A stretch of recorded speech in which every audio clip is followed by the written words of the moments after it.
Hello, welcome everyone. So today we're very happy to have Katz, who will tell us about counting lattice points and plane regions. And how would you like us to ask? How would you like people to ask questions? I guess you could raise your hand. Let me pop out the chat. So you can also put it in the chat. So you can raise a hand, pop out in the chat, or even unmute. I haven't talked at this level, so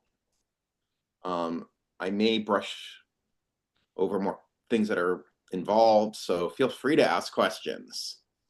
And I haven't timed this talk either, so I don't want to worry about like finishing on time or not. It'll end when it ends. All right. I'd like to thank Simon for inviting me, and thank you all for coming.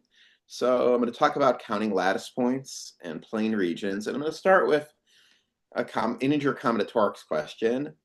How many lattice points are there in dilates of a lattice polygon? So there's a lot of words there. So a lattice polygon means a convex polygon in the plane, all of whose vertices have integer coordinates. So here, when I say lattice points, I mean points with integer coordinates, and there's some erasing going on. So I'll write points with integer coordinates is z squared.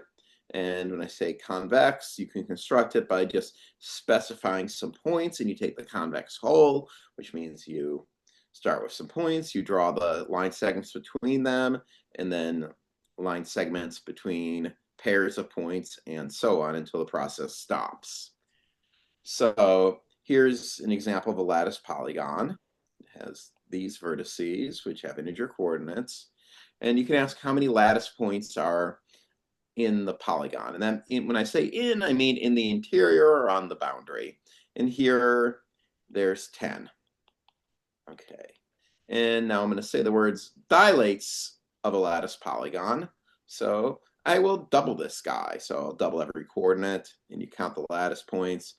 There's 29. All right. And I can also work backwards and take the 0th dilate, meaning multiply all coordinates by 0, and then I just have the origin, and there's 1 point. Okay, so I have 3 pieces of data, the number of lattice points with the 0th dilate, the 1st dilate, and the 2nd dilate. And I'm going to try interpolating the number of lattice points by a polynomial. All right, I'm going to do it by a quadratic polynomial. All right, why would I expect a quadratic polynomial to count the lattice points?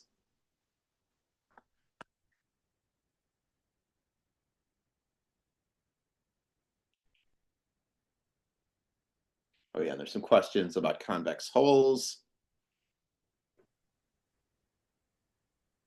Yeah, we're working our way towards Pick's theorem. I'm going to give a proof of Pick's theorem. Okay, yeah, and dilation scales in 2 dimensions, and yeah, and convex hole is a way of manufacturing the smallest convex set containing a set of points. All right, and now why do I expect it to be quadratic? Well, I expect the asymptotics to be quadratic because I'm counting lattice points, and you can kind of imagine like a box around every lattice point and of area 1, and that would tile a bit of the plane that's close to our polygon. So you kind of expect the asymptotics of the lattice point enumeration to compute the area.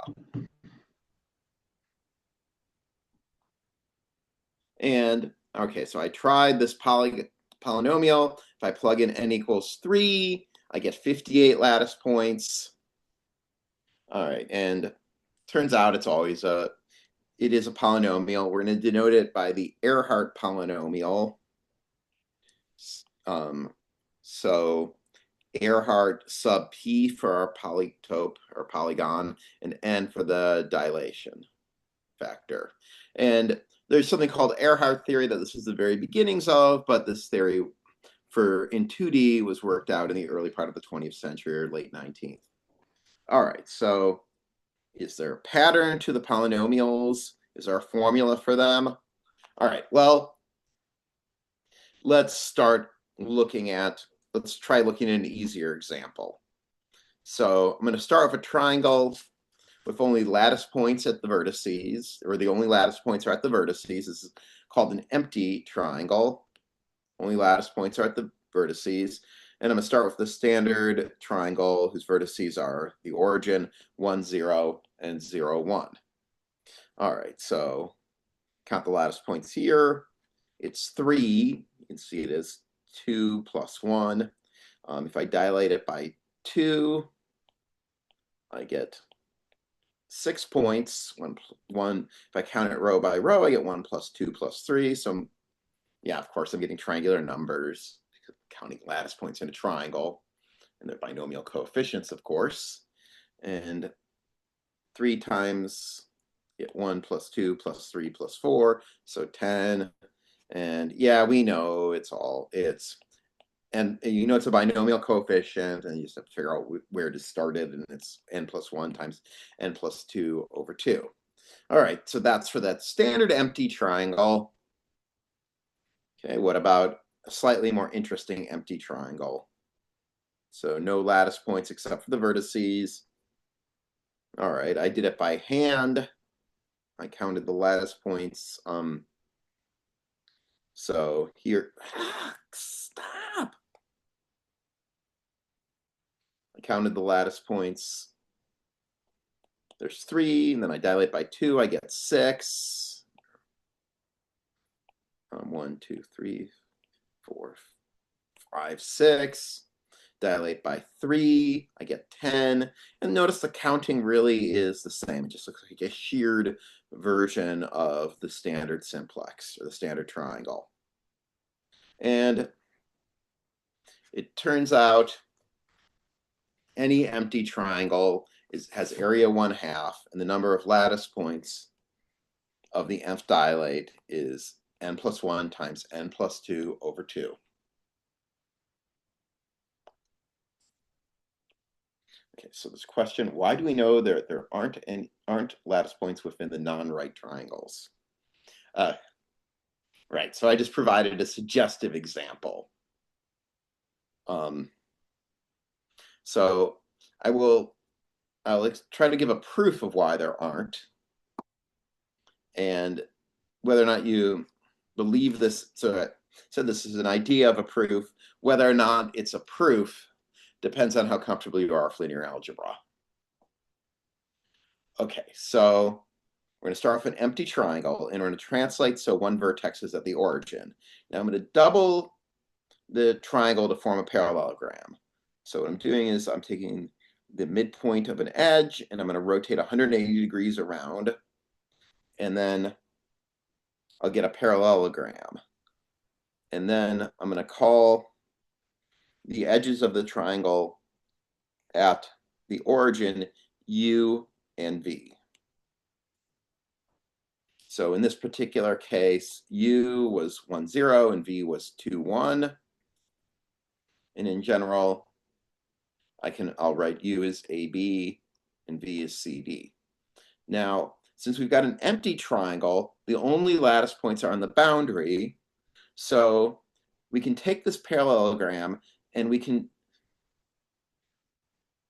take this parallelogram, and we can tile the plane with translates by that parallelogram. So we're translating by the vectors along the edge, or the vectors along the edges at the origin.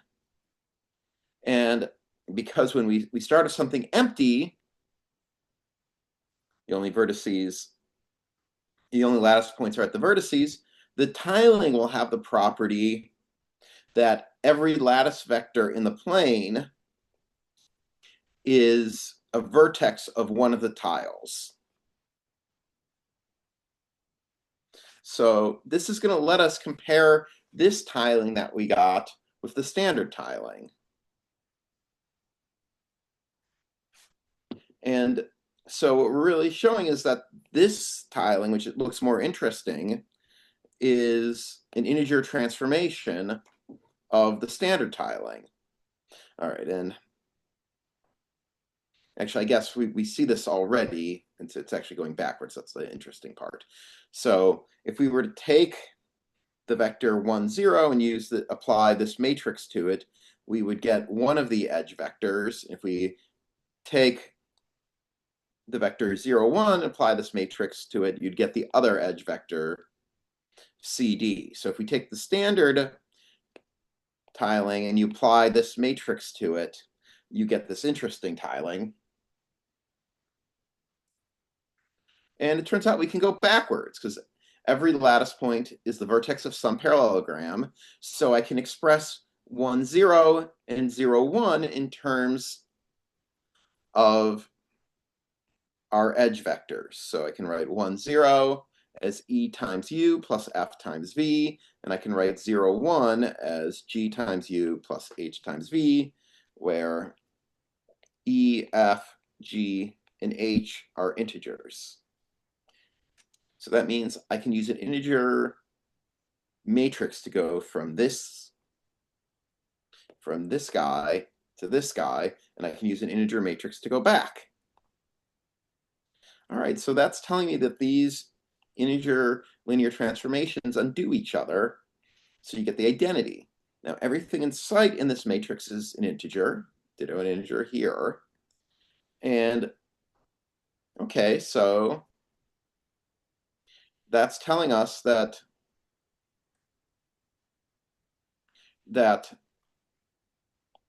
these matrices have integer determinants, and these matrices multiply to the identity. So their determinants multiply to 1. So we've got the determinant of this matrix, it's an integer. The determinant of this matrix is an integer. And when I multiply them together, I get 1, which tells us that the determinant of this matrix and this matrix, it's either they're both 1 or they're both -1, because they're integers multiplying to 1. Okay, and I drew this backwards. My bad. So this, okay, so now if we start with our interesting empty triangle and compare it to the standard one, I can apply this integer transformation to go from standard to empty, or standard to interesting, and I can apply this integer linear transformation to transform it back. Now, each of these matrices have determinant 1, and 1 is the area, determinant is the area distortion factor. So that tells us that this has the same area as this. So that means this has area 1/2. And I could just as well use the cross product formula for the area of a triangle. It's equivalent to determinants. All right, now I'm going to pause for questions. Oh, okay, so the number of lattice points contained within any closed curve. Is there interesting math there? And the answer is yes, there is. And oh my gosh, give me 1 second. So if you're counting lattice points on a closed curve, there's a fascinating paper by Bombieri, and I'm struggling to remember the name of, and Pila. So there's a fascinating research paper from, I want to say maybe the 80s on counting lattice points on closed curves. And there's some really interesting bounds, and it's a research paper, but the ideas aren't that hard. It's a lot of linear algebra. Oh yeah.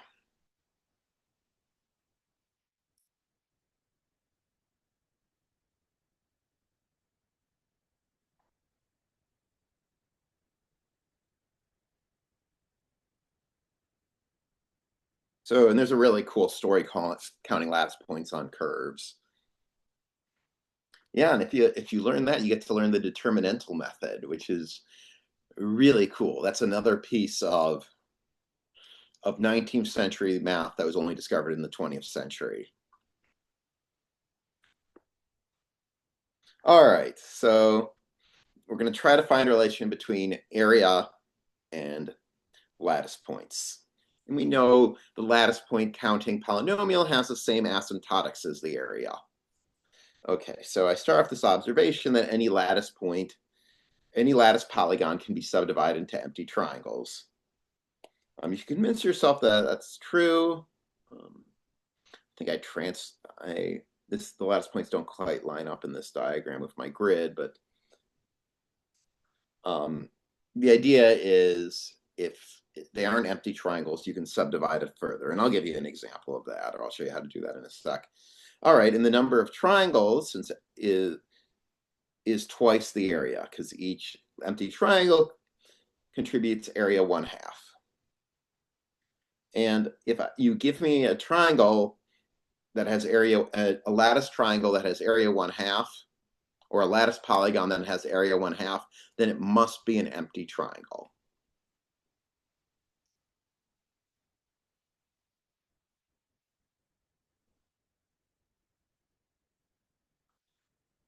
All right, and let's make sure that we believe it, that so it's the converse to empty triangle has area 1/2.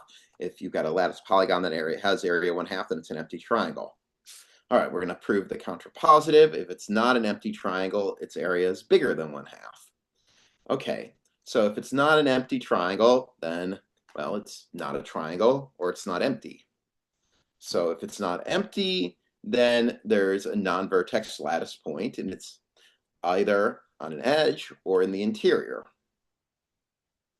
All right, so what happens? So in case 1, where you're not a triangle, well, then you can draw a chord and subdivide my lattice polygon further. So when you finally subdivide it, it's going to have at least 2 triangles. So its area is at least 1/2.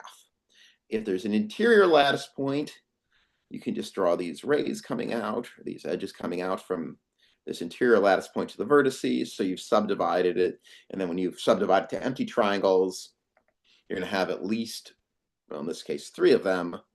So the area is greater than 1/2.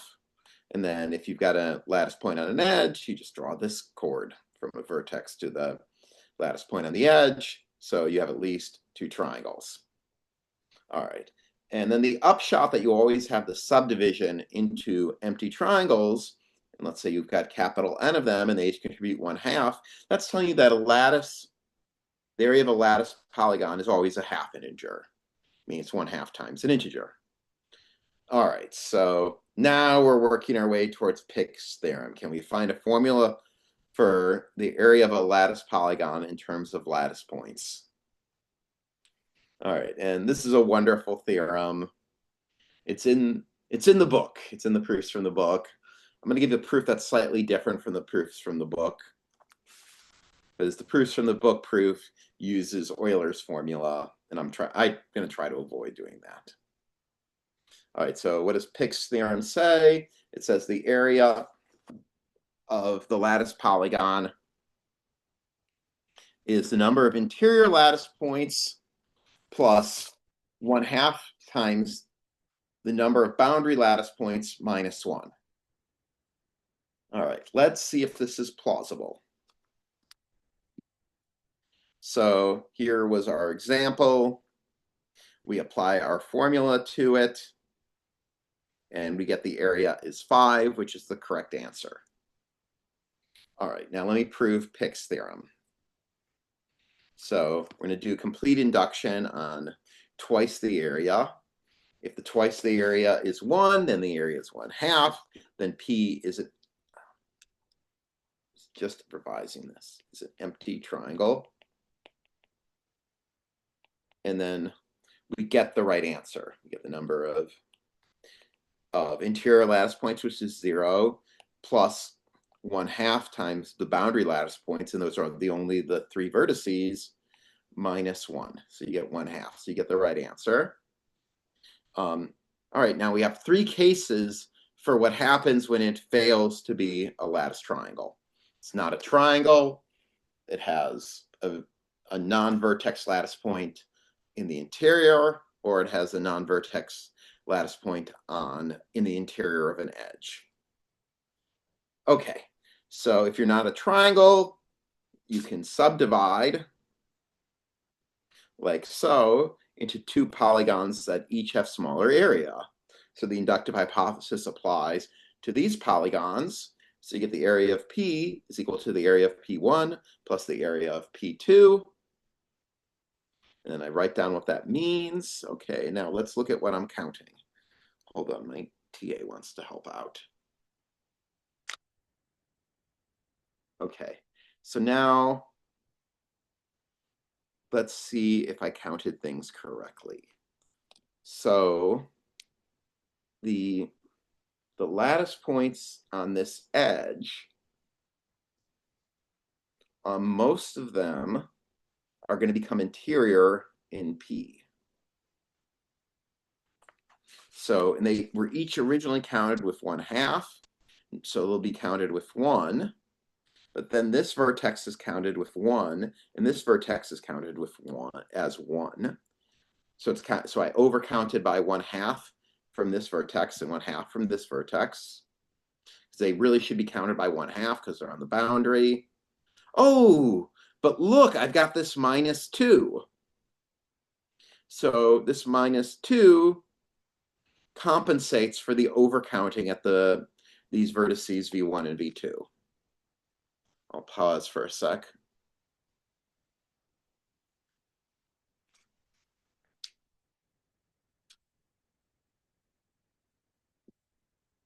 And questions should be directed towards him.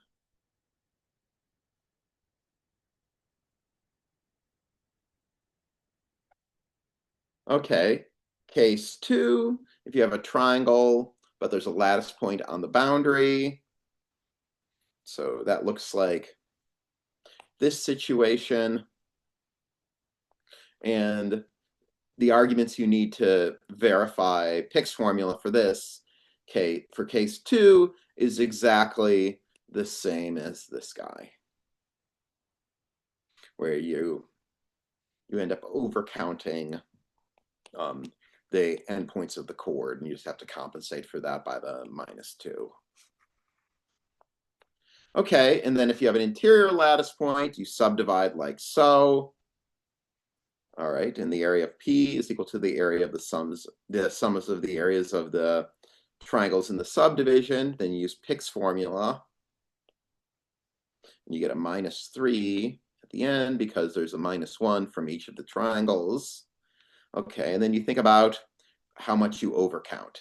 So these interior lattice points, they're counted correctly. You get a coefficient of 1 for them, except for this guy where we've overcounted. Because if you look at, like, say, this lattice point, it gets a contribution of 1/2 from P1 and 1/2 from P3. So these guys are the lattice points in the interior of these orange edges are counted correctly, but then there's some overcounting at the center vertex and the edges in the vertices of the big triangle. All right, so the vertices of the big triangle, we get a contribution of 1, but it should be 1/2 because it's on the boundary. And then V, I get a contribution of 3/2, 1 from each of the smaller triangles, but it should be 1 because it's an interior lattice point. So did I say?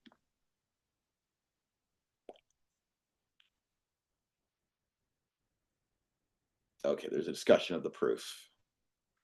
Oh, yeah. Does it work in the concave case? Yeah, but it's just a pain in the butt. So yeah, Pick's theorem works more generally. You just have to convince yourself that you can subdivide.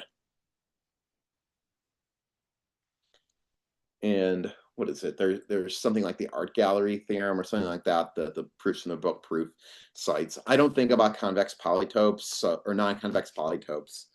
So I don't have very good intuition about that. But yeah, you can extend this to concave in the plane. All right, so we've got some overcounting. V1, V2, and V3 were overcounted by 1/2. V was overcounted by 1/2.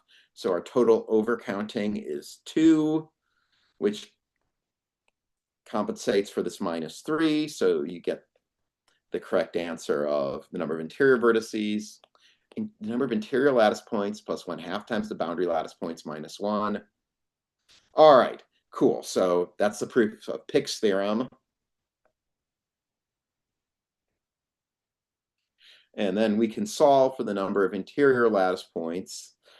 Ooh, take away my math license. The number of interior lattice points is the area minus 1/2 times the boundary lattice points plus 1.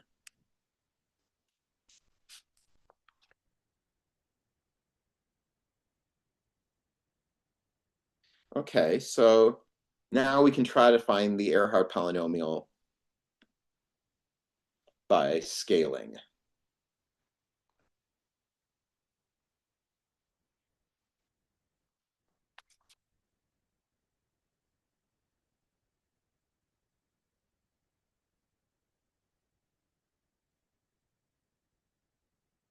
So area, we know, scales by a factor of n squared. And then the number of boundary lattice points, you're counting lattice points along an edge, and it scales by n. And you should convince yourself that's the case. You might have to decompose the boundary into a collection of half-open segments if you really want to convince yourself. Okay, so now let's look at the Ehrhart polynomial. So we're counting lattice points, so we're counting interior plus boundary, and then we have a formula for the number of interior lattice points. It's the area minus 1/2 the number of boundary lattice points plus 1, just using this formula here. And then we add back in the boundary lattice points. And so we get this formula. Ooh, man, this talk's gonna run a little bit short.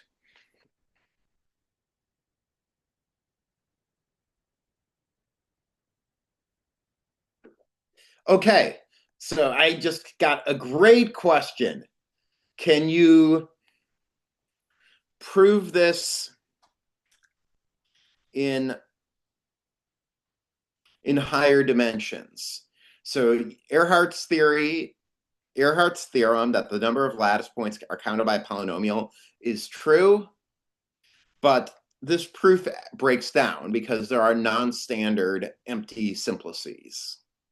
So empty simplices are actually pretty interesting. I think they were classified by a paper of, I'm going to say, Hasse and Ziegler. So proofs from the book Ziegler. Christian Hasse was the Ziegler student who taught me combinatorics.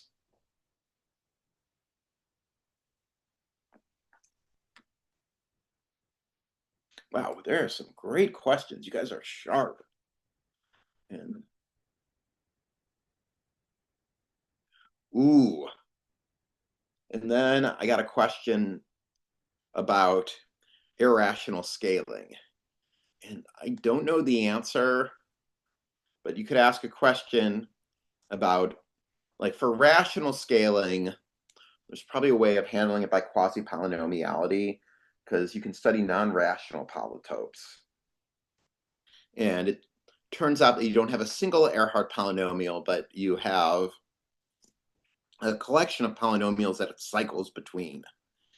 For non-rational values, you can try to get bounds. And I don't know the story, but that's a great question.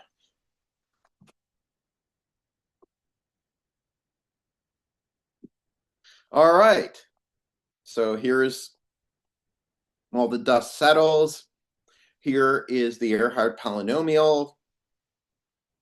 So it's n squared times the area plus n times the number of boundary lattice points over 2 plus 1. Now, one nice thing about this is it actually gives you an interpretation of the coefficients of the Ehrhart polynomial. There are things you can read off from the polygon. In higher dimensions, it's much more mysterious. The properties of the Ehrhart polynomial are actually pretty mysterious. Okay, so now here's an amazing fact that's true in higher dimensions, but you can just see in 2D.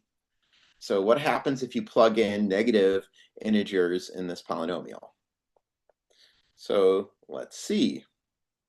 Well, it's going to flip the signs of the odd monomials in the polynomial.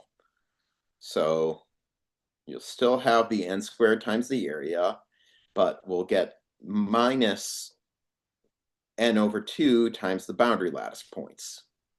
All right, but if you compare this to the Ehrhart polynomial, it's like subtracting the number of boundary lattice points.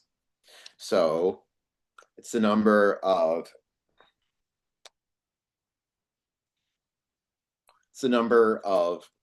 lattice points minus boundary lattice points, so it's counting the interior lattice points. I guess I should be saying of the dilate, which is pretty cool. Oh gosh, okay. So I got a question. Is there a higher dimensional generalization of Pick's theorem or the area in relation to lattice points? So the area, yeah, is the leading asymptotics of the Ehrhart polynomial, and of course there is a factor of n factorial. A lot of people just normalize the area. You divide by n factorial.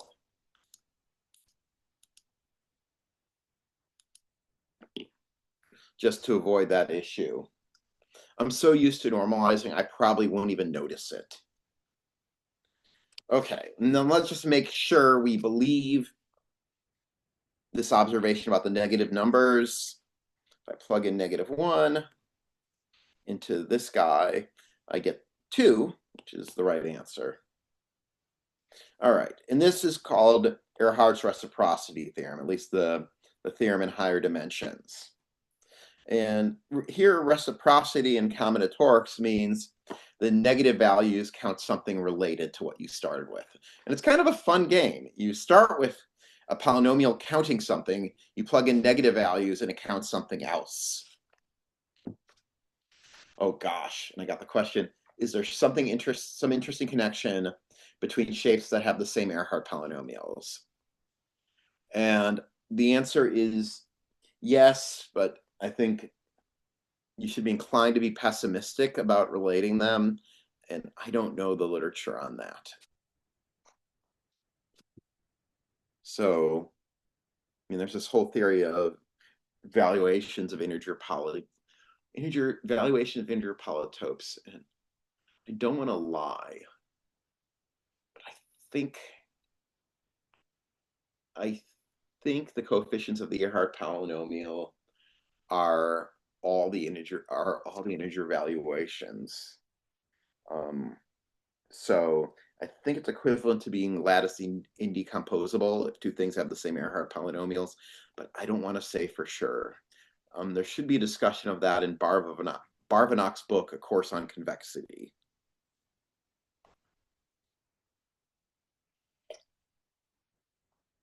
All right, that's another great question. All right, now I'm going to change the topic a little bit, and maybe you guys have seen this as well, and it's on characteristic polynomial. And so I'm going to count regions in the plane after I remove a set of lines. So here a line arrangement is just a finite set of lines in the plane. There are 4 of them. Let's suppose no line is sitting on top of one another, and we're going to be in the affine plane. We're not going to worry about lines at infinity. And there's something called the characteristic polynomial of the line arrangement, which counts how much stuff there is when we remove lines from the plane. So I'm going to count by inclusion, exclusion, and I'm going to attach, it's going to be a polynomial and a variable q. I'm going to attach q squared to the plane, q to a line, and 1 to a point. I should say vertex. Okay, so what do I mean here? I'm going to start with the plane, q squared, and now I've got 4 lines that I'm going to remove. So I'm going to subtract 4q. But now some of these points I removed too much. Like if you imagine that each point is weighted by how many times I've kept or removed it, I've removed P1 twice because I removed it when I removed it from this line, and I removed it when I removed it from that line. So I'll have to add that back in. I removed P2 twice. I removed P4 twice. I removed P3 3 times because it belongs to 3 lines. So I'm going to add them back in because I really want just what's left over. I want P when I remove the lines. So I want P1 not to be there, but with multiplicity 1. So I've overcounted the removal of the points P1, P2, P3, P4, and I add them back in. So let's see. So I over removed 3 points once, and then I over removed this last point twice. So I get q squared minus 4q plus 5. All right, and I've got some questions. Oh, the coefficients of the Ehrhart polynomial. They are positive by, or wait, I'm going to end up lying because I'm going to confuse myself with the H star polynomial. I'm going to defer that question to a Google search. I never think about this side of the story. I never think about the raw Ehrhart polynomial. I like thinking about a certain transform of it. All right. Yeah, there's something special about the Ehrhart polynomials. So they are constrained. The Ehrhart polynomials are constrained. I mean, there's a constraint coming out of this positivity of a related polynomial. And like there's something called the H star polynomial or the box polynomial, which I see giving a lot of the restraints. And then there's a lot of open conjectures about how the coefficients of this H star polynomial are constrained. And I am not an expert on that. Like I've written 2 papers on Ehrhart theory, but it was like with certain connections to complicated stuff in algebraic geometry. I think I've also written 2 papers on characteristic polynomials. But you'll see how I do with the question for that. Okay, so we've got the characteristic polynomial. And what does it count? Well, here's one observation. When I plug in -1, it counts the number of regions left over when you remove the line arrangement. I'm going to call this number RL, the number of regions. So I'm going to prove this by deletion restriction. So how many? Oh, here are the regions. I count them 1, 2, 3, 4, 5, 6, 7, 8, 9, 10. So there's 10 regions left over. And if you plug in -1 into here, you should get 10. And you do. Good. Good. I didn't make a mistake.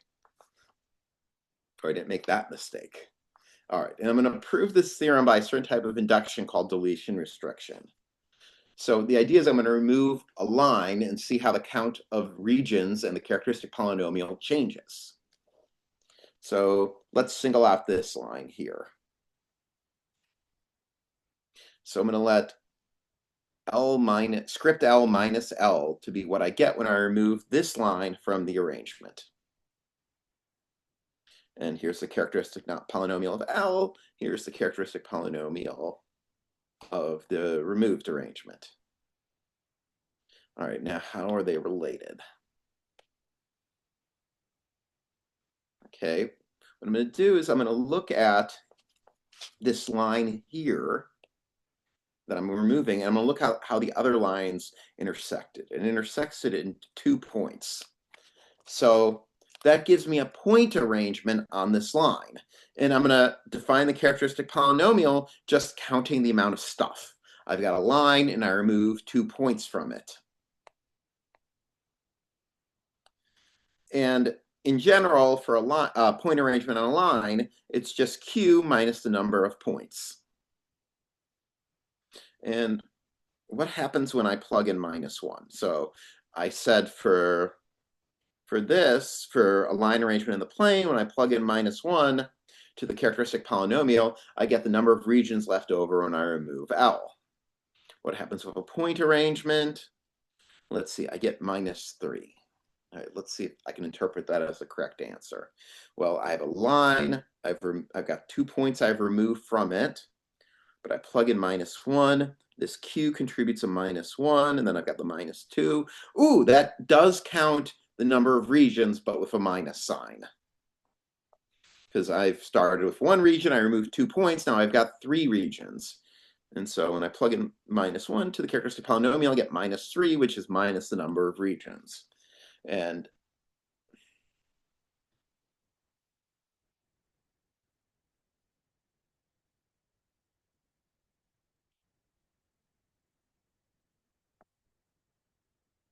okay, I've got some questions about Erhard theory, and I'll go back to them.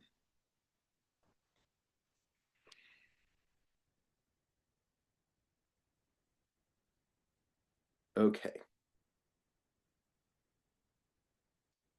All right, now I make the claim that the characteristic polynomial obeys this recursion, that the characteristic polynomial of this line arrangement is equal to the characteristic polynomial of the line arrangement delete L minus the characteristic polynomial of the line arrangement restricted to L, or the point arrangement. All right, and you can think about this in terms of the amount of stuff.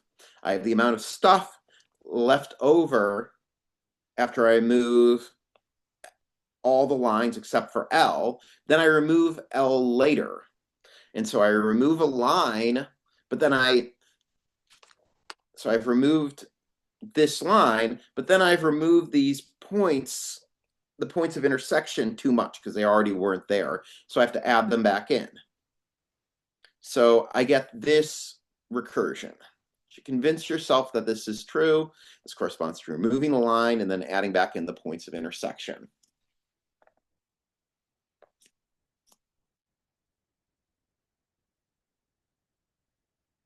Oof.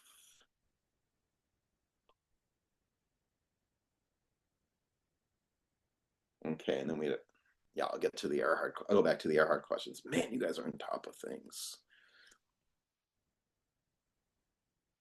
Okay, so we have this recursion. This actually holds in higher dimensions by essentially the same proof.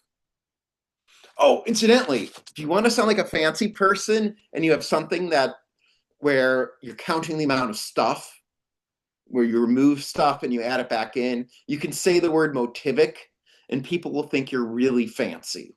Because there's something in extremely complicated math called motives. But motives are in a lot of ways a way of counting how much stuff there is. So if you do something simple in combinatorics, you can call it motives. And then it turns out you can soup it up to actual motives or see motivic consequences in more complicated theories. So that's a word if you want to sound fancy. All right, so we proved the deletion restriction relation for this characteristic polynomial.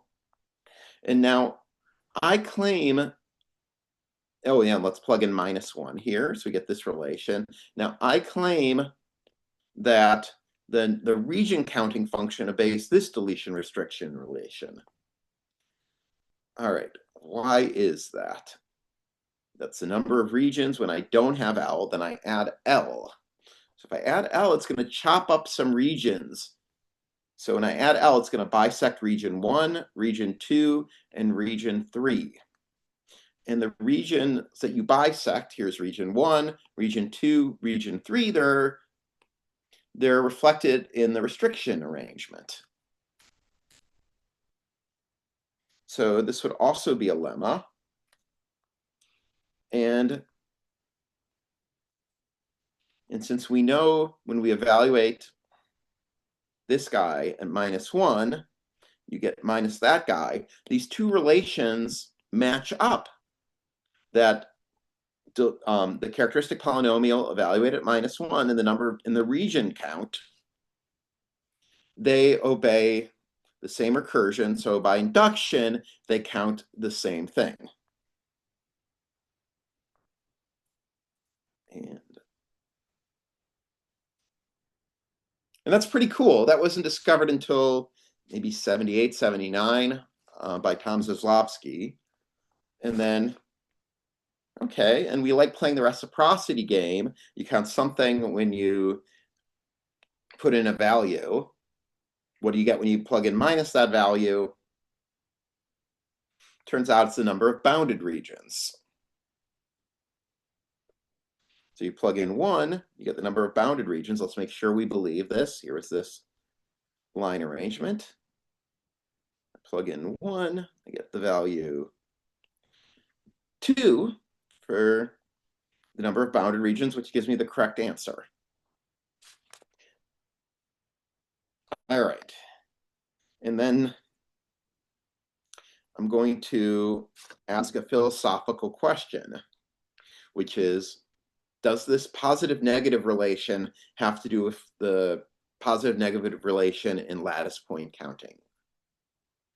And the answer is yes. Now, because they're both examples of combinatorial reciprocity theorems, and I think they're special cases of the reciprocity master theorem proved by Stanley. And there's a textbook called Combinatorial Reciprocity Theorems. Unfortunately, I haven't read the Stanley paper or the book, so I do know a connection between both these reciprocity theorems, but it goes through either algebraic topology or algebraic geometry. It uses some relation for Euler characteristics, or uses some flavor of Poincare duality. So, okay. So now I want to start addressing the questions.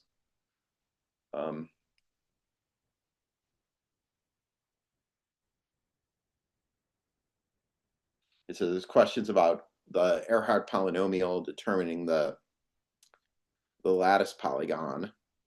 And so it says, observe that all the empty guys are the same, so it doesn't determine it exactly, but then you could ask another question, which is, does it determine the lattice polygon by up to integer linear transformation, up to an invertible matrix with integer coefficients? And then the answer should still be no, but like you should play around with that. I am extremely not an expert on the uniqueness stuff. Okay, then there's a question if you have a polygon sitting in 3D. So it's a polygon in some plane. And is that Ehrhart theory the same?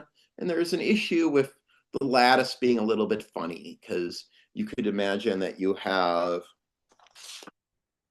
some plane that hits lattice points in weird ways. So you should be careful about what you call area here. You hit the lattice points in a funny way, there might be a funny scaling on the area. And yeah, should the Ehrhart polynomial be the dimensionality of the polygon?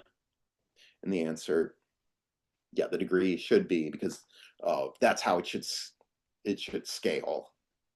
And that's a geometric argument that's not so bad. All right, man, I got a lot of good questions. Ooh.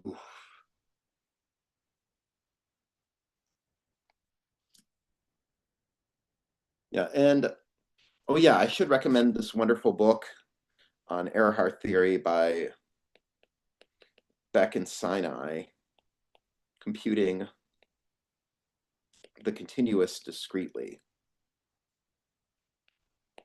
And with a little bit of work, you guys should all be able to read it. And then there's Beck and Sanyal,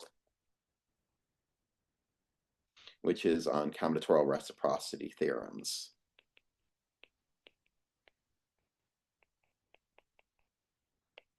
And then there's a much harder textbook, which is really cool, by Barbanach. this is like a grad textbook. So, but you can probably read some parts of it.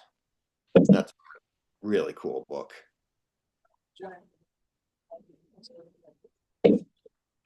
All right. Oh gosh, the H-star polynomial. Yeah. Okay. Okay, I'll tell you some things about the H-star polynomial because I love this thing. Okay. So the idea is that there's a certain transform of the Ehrhart polynomial that naturally makes sense, and that this would probably be motivated by commutative algebra. So by some statements in abstract algebra. So the idea is I'm going to form this, I forget what we call it, but you form this generating series that encompasses every, I'm not sure if we use an L for it. You might use an E.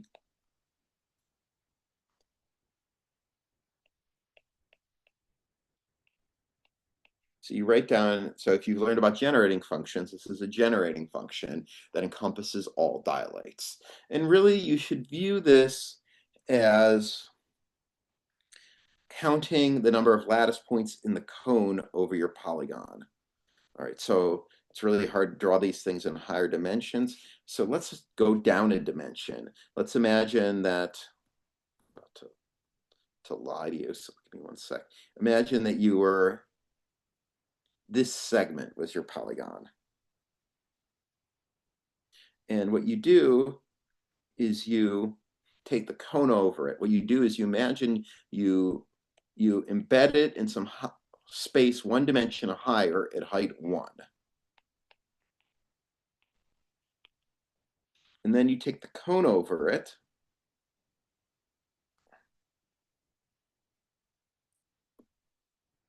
I'm going to have real trouble drawing the straight enough line segments.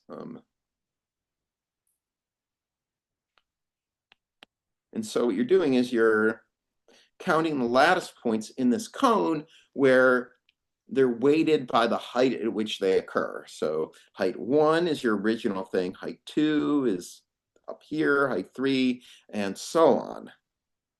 And then it turns out that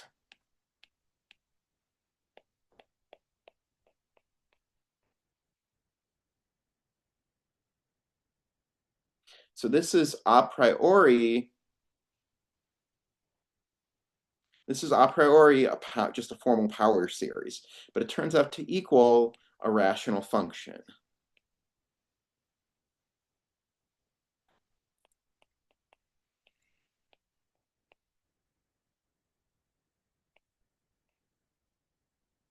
With denominator equal to, with denominator equal to 1 minus t to the dimension plus 1. Now, why does that make any sense? Well, you can kind of think about which lattice points you get for free. So you know you get like a chain of 2 of them for free because this here is 1 dimensional. It's a simplex. So you have 2 endpoints. It's a segment. You've got 2 endpoints, and you get all multiples of the endpoints for free. And then this is the H-star polynomials kind of keeping track of what's extra. Here it would be keeping track of these points. And so the H-star is keeping track of what you get in addition to what you get for free. And it has lots of nice properties. Oh my gosh.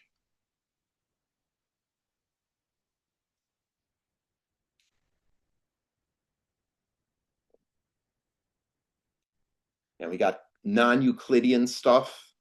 Yeah, so there is a theory of counting like lattices in higher dimensional groups.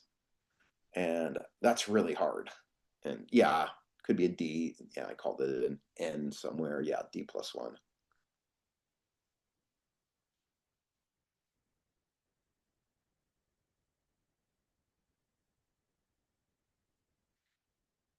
Oh, God. Yeah, I was using N. Thank you. Gosh. This is why I don't like going on with, I don't like improvising. There we go.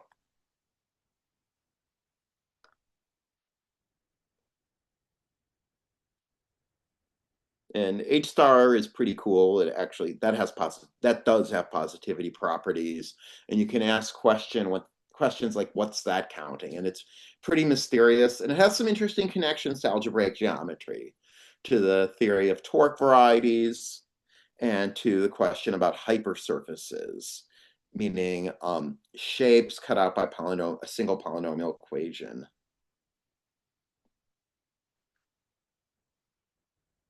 All right, more questions.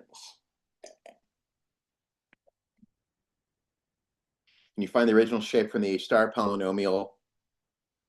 I think the statement is that they have the same H star polynomial if and only if they're lattice equidecomposable, but I don't want to say anything for sure because they'll take away my math license. So there are more shapes than there are H star polynomials, but I don't want to say anything that's wrong. I know it's in Barbanach's book. Ooh, is there a possible conversion to higher dimensional geometry? So so the answer is yes. So you can rephrase some of this stuff in terms of the tools in certain tools in algebraic geometry that are related to algebraic topology. So you can talk about things called sections of line bundles, because Erhard theory, instead of counting lattice points, you can view it as counting the dimension of vector spaces of functions. And there's a whole theory of those, and then there's a theory of positivity that's related to that. So Erhard theory definitely generalizes to other things in algebraic geometry, just the theorems aren't going to be as nice. But no, there's like a two-volume book by Lazarsfeld on positivity in algebraic geometry. Then for characteristic polynomial, you can talk about the theory of motives, which is counting how much stuff there is. That makes sense. You can also view characteristic polynomials as Euler characteristics. So there's a deep theory of Euler characteristics for lots of different things.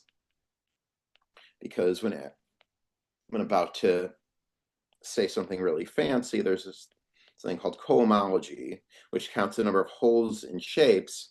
And you can, when you have a cohomology theory, you can have Euler characteristics. And characteristic polynomial is an example of a certain type of souped up Euler characteristic. Oh my, yeah, non-Euclidean lattice theory. Yeah, okay, so is there some kind of Erhard formula, Euler's formula for Erhard polynomials? Well, Erhard polynomials can be reinterpreted as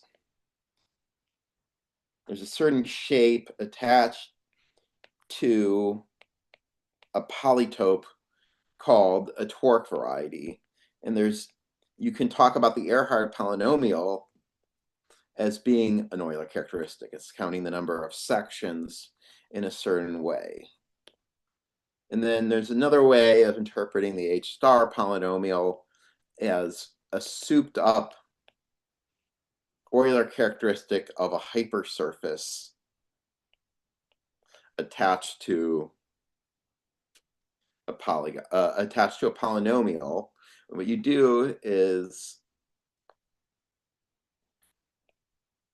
like you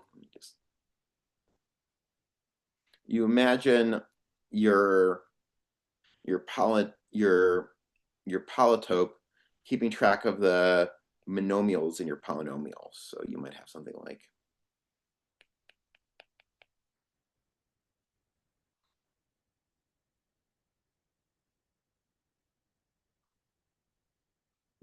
like this, f attached to this, where you view this as 1x, y squared, and then you look at the zero locus of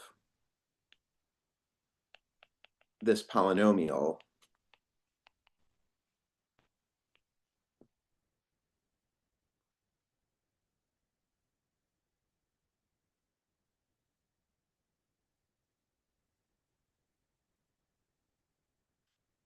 And this shape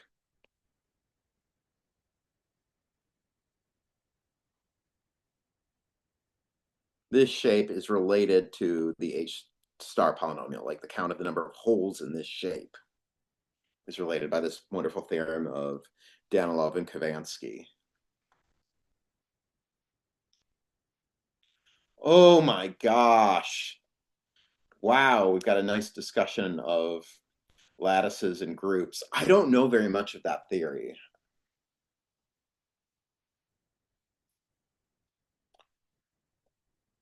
Oh my, you guys are super impressive.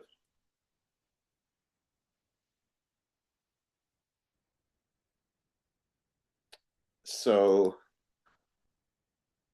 cool, Grodnik, and someone recommended Grodnik and Nevo. And then I want to say Amir Mohammadi has a lot of cool stuff on this. That's a huge area, like,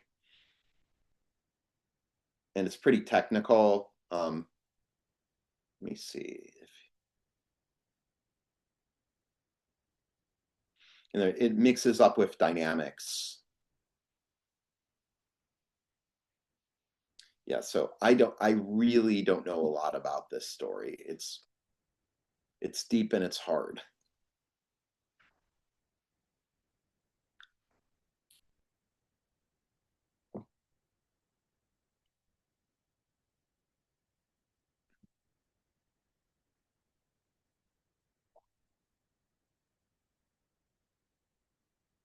Okay. Oh, someone wants my notes. Sure. Sure, just don't hold any mistakes against me. All right. So what do we do now, Simon? Oh, so are you finished with your talk? Yeah, I am. Okay. Well, thank you for a great talk. So yeah, are there any other questions at the moment? I can Yeah, I can send my notes to the let me just give me a second. I can send my notes to the chat.